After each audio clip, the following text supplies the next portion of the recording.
Απονέμεται στον εφευρέτη κύριο Τσαούση για την εφεύρεσή του με τίτλο «Στροχορμοσκόπιο». Πρόκειται για μια εφαρμογή στον χώρο της εκπαίδευσης, ιδιαίτερα ενδιαφέρουσα, που θα την δούμε με τη μορφή του υλικού που ο ίδιος ο εφευρέτης μας έχει δώσει, ένα βίντεο και πάλι.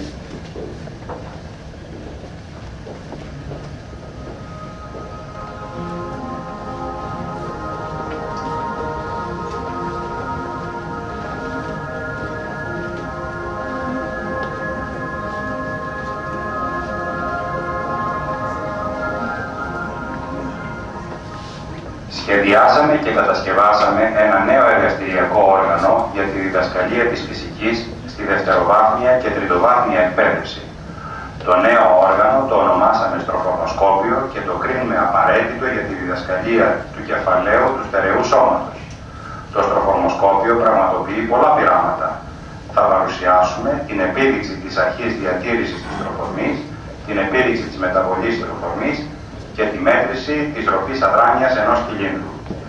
Αφορμή για την ευρεσιτεχνία μας αποτέλεσαν δύο πολύ ωραία, κλασικά, γνωστά αλλά επικίνδυνα πειράματα που πραγματοποιούνται με τη βοήθεια ενός τροχού ποδηλάτου. Το πρώτο είναι γνωστό για την επίδειξη της αρχής της διατήρησης της τροφορμής.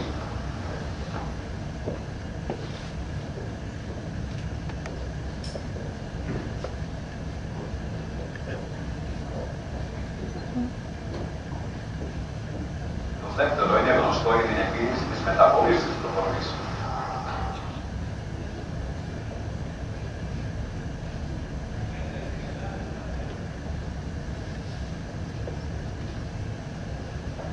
Το στροχορμοσκόπιο είναι τελείως ακίνδυνο και αποτελείται από δύο δακτυλίους.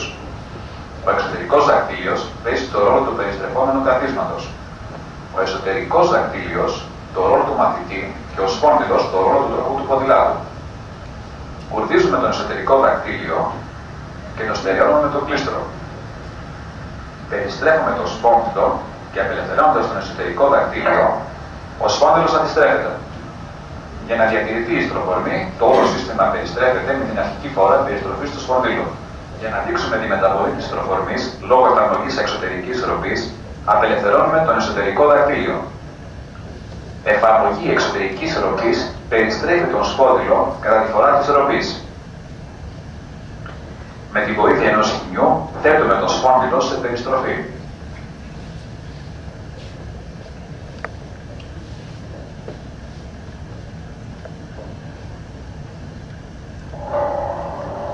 Εφαρμογή πάλι εξωτερικής ροπής στον περιστροφόμενο πλέον σπόνδυλο φέρνει διαφορετικό αποτέλεσμα, γνωστό σαν μετάπτωση.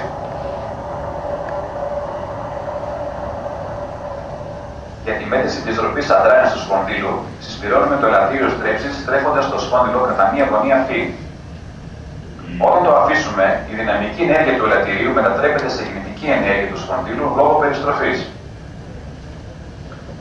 Με μία δέσμη ακτίνων λέιζερ και ένα σύστημα εισαγωγής πειραματικών μετρήσεων στο ηλεκτρονικό υπολογιστή, μετράμε τη συχνότητα του περιστρεφόμενου σπονδύλου με μεγάλη ακρίβεια. Προσθέτουμε προσεγγισμένες μάζες σε γνωστές συμμετρικές θέσεις και αποκλίνουμε το ελαττήριο κατά την ίδια γωνία. Στον ηλεκτρονικό υπολογιστή καταγράφουμε τις νέες συχνότητες. Η γραφική παράσταση της μεταβολής της ροπής αδράνειας συναρτήσεως της τρόπου του τετραγώνου της γωνιακής ταχυτήτας του σπονδύλου θα μας δώσει τη ροπή αδράνειας του σπονδύλου. Αποσυναρμολογούμε το στροχορμοσκόπιο και το συσκευάζουμε στη θήκη του για να είναι έτοιμο για το επόμενο εργαστήριο.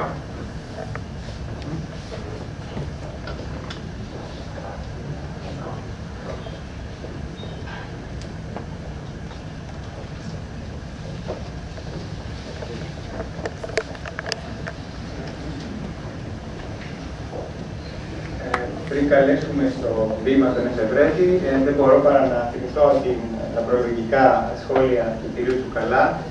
Ίσως η εφευρετικότητα στις ελληνικές τάξεις να αυξηθεί αν ασκηθούν στη φυσική με μια ελληνική εφεύρεση. Ίσως είναι ένα κύτταρο που μπορεί να βοηθήσει σε αυτή τη διαδικασία. Καλούμε λοιπόν τον κύριο Τσαούση και τον κύριο Τασούλα για την απονομή.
κάνει